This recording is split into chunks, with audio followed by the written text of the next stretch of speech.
صلى الله عليه وسلم. الفاتحة. أعوذ بالله من الشيطان الرجيم. بسم الله الرحمن الرحيم. الحمد لله رب العالمين الرحمن الرحيم مالك يوم الدين إياك نعبد وإياك نستعين اهدنا الصراط المستقيم صراط الذين أنعمت عليهم غير المغضوب عليهم ولا الضالين آمين. قال المصنف رحمه الله تعالى ونفعنا به وبعلومه في الدارين آمين.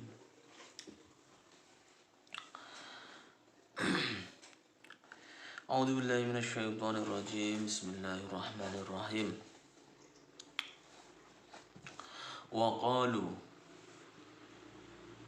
Waqalu lan padha ngucap sapa alladzi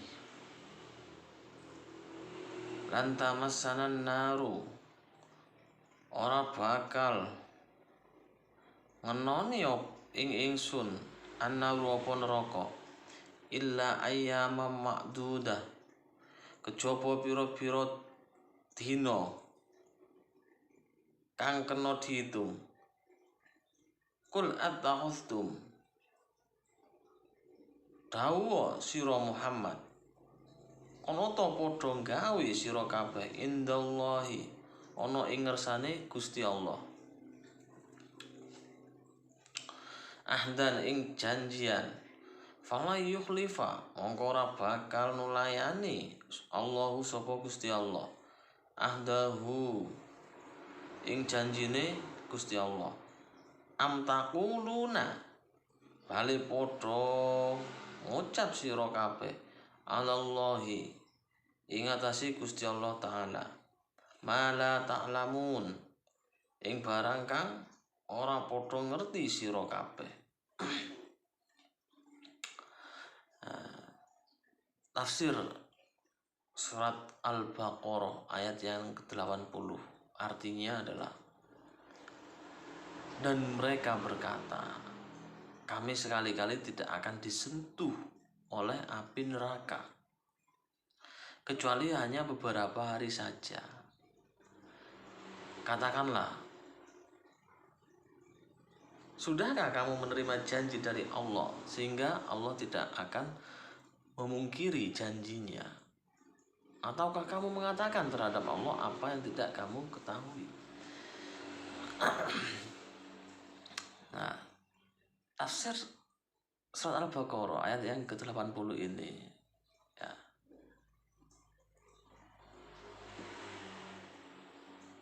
menegaskan bahwasanya ayat yang telah lalu itu mengandung makna bahwa mereka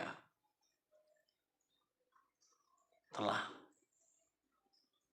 memutar balikkan kandungan kitab Taurat, menambah dan menguranginya sesuai selera mereka. Karena itu ayat ini melanjutkan dengan memberi salah satu contoh permutarbalikan fakta atau permutarbalikan isi kitab Taurat.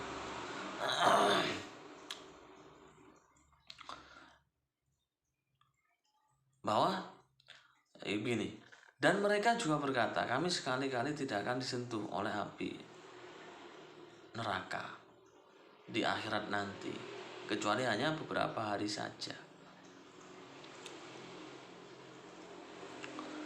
Allah mengajarkan kepada Kanjeng Nabi Muhammad SAW dan kepada umat Kanjeng Nabi Muhammad SAW untuk menjawab angan-angan mereka. Jawabannya begini, yang diajarkan untuk menjawab angan-angan mereka bahwasanya katakanlah hai Muhammad sambil menolak anggapan mereka dan mengecamnya, sudahkah kamu menerima menyangkut apa yang kamu katakan itu janji dari Allah sehingga dengan demikian Allah tidak akan mengingkari atau memungkiri janjinya ya. Dan kamu benar-benar tidak akan disentuh api neraka kecuali hanya beberapa hari saja. Sudah adakah janji itu? Ataukah kamu mengatakan terhadap Allah apa yang tidak kamu ketahui? Nah, jadi kalau ada orang Yahudi berbicara bahwasanya saya tidak akan disentuh oleh api neraka kecuali hanya beberapa hari saja. Maka ucapkanlah kepada mereka, sudah adakah janji itu dari Allah? Ataukah kamu mengatakan kepada Allah apa yang tidak kamu ketahui? Nah, ini yang diajarkan kepada kanjeng Nabi supaya menjawab angan-angan mereka. Ya, firman Allah pada penggalan lan tamassanan nar, kami sekali-kali tidak akan disentuh oleh api neraka. Itu adalah ucapan mereka, ucapan orang-orang Yahudi. Perhatikanlah bagaimana mereka berkata disentuh, artinya terkena sedikit. Ya, disentuh itu hanya terkena sedikit, yakni tidak banyak, itu pun kecuali beberapa hari saja, yakni 40 hari selama kami menyembah api, kata orang Yahudi, atau 7 hari sebanyak hari-hari dalam 1 minggu. Ya, demikian yang terdengar dari mereka menjelaskan makna beberapa hari itu. Kemudian Allah Subhanahu wa taala membantah mereka melalui perintahnya kepada Nabi Muhammad SAW. Tanyakanlah, sudahkah, yakni pernahkah kalian menerima janji dari Allah? Tentu saja kalau janji itu ada, pasti Allah tidak mengingkarinya. Ataukah kalian menyatakan hal itu atas nama Allah, ya, sesuatu yang tidak kalian ketahui?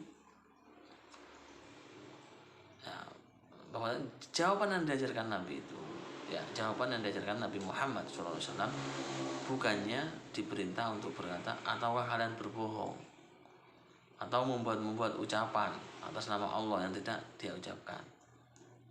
Jadi di sini Nabi itu diajarkan untuk menjawab pertanyaan orang-orang Yahudi itu dengan lemah lembut, dengan apa ya? Ya dengan lemah lembut, dengan halus.